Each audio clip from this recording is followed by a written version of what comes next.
Yeah, a lot of interesting, I guess, booking decisions that have been made. Care to maybe give your reaction to everything that happened on Monday in regards to the SummerSlam?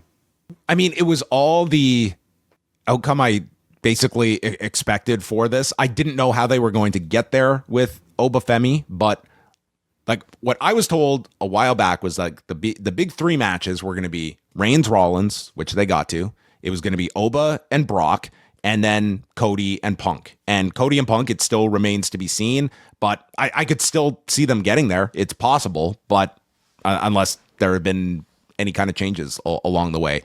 I wasn't crazy about I knew they had to get to Oba and Lesnar, and I guess it was just how they were going to get there.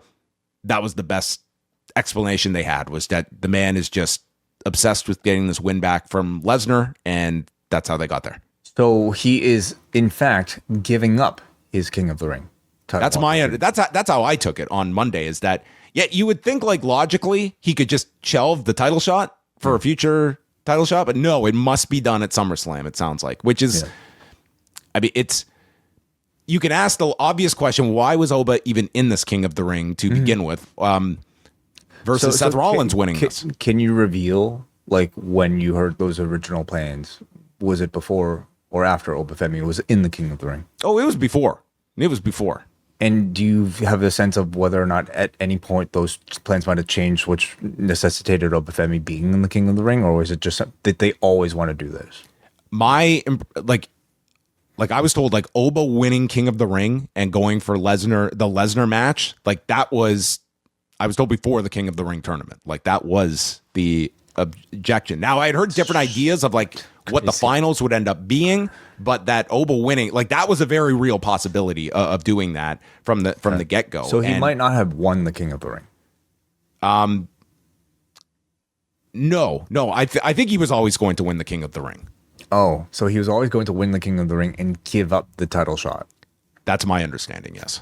That's fucking so stupid. Well, but okay, all right. Yeah, like I didn't like. Could they have done something different? And he works both nights, or they changed course. But yeah, they obviously did not. So and stupid. That's where they went. Okay. So, what did you think overall? Like those three if you get those three matches, is that like strong? They're fine on paper for two nights? Yeah, I think so. I think Reigns and Rollins is a strong headlining match. I think Punk and Cody, certainly, if that's the direction, would be. And then Oba Brock, of course. Like it's a great looking SummerSlam card.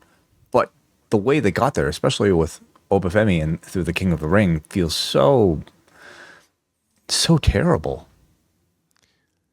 Yeah, like I think the idea was like, it's like, what do we do? Like I'm trying here, and I don't know what the rationale was, but like you kill the point of the King of the Ring. All you're really doing, the King of the Ring ultimately just becomes a photo op with the guy holding a crown, and completely meaningless otherwise.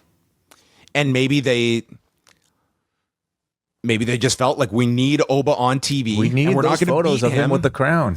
Like, hey, he's going to be marketed as that. It's like they're going to get there. I think it's going to be really tough though. He gets through SummerSlam. Like, what is the game plan? What till the Rumble, when he's put in the Rumble? Like, what's the rest of the year going to look like for Oba Femi? Like, you almost have to detour the hell out of this guy once Lesnar's out of the picture. And you can find people. But I think like the audience is going to be really antsy to see, like, where do you go from a Lesnar before Reigns? Like, what's the pathway there? Because you need a couple opponents if you're going from August to like Mania's next April. It's a long time. Yeah. It's July on the Post Wrestling Cafe, and that means our extensive G1 coverage begins starting July 11th. We're going to have reviews of every single G1 card right up to and including the finals in the middle of August. Plus, Rewind Away takes a look at 2 episodes of Heels. We're also going to be going back to 2005 for a review of WrestleMania 21, and it is the start of our double shot episodes covering this season of Dark Side of the Ring. Plus, we are going to dive into the 3rd season of WWE Unreal. All that and so much more can be yours by signing up to the Post Wrestling Cafe. It gets you XL editions of Rewind to Raw, Dynamite, and SmackDown, Collision Course on a weekly basis, MCU later, and so much more.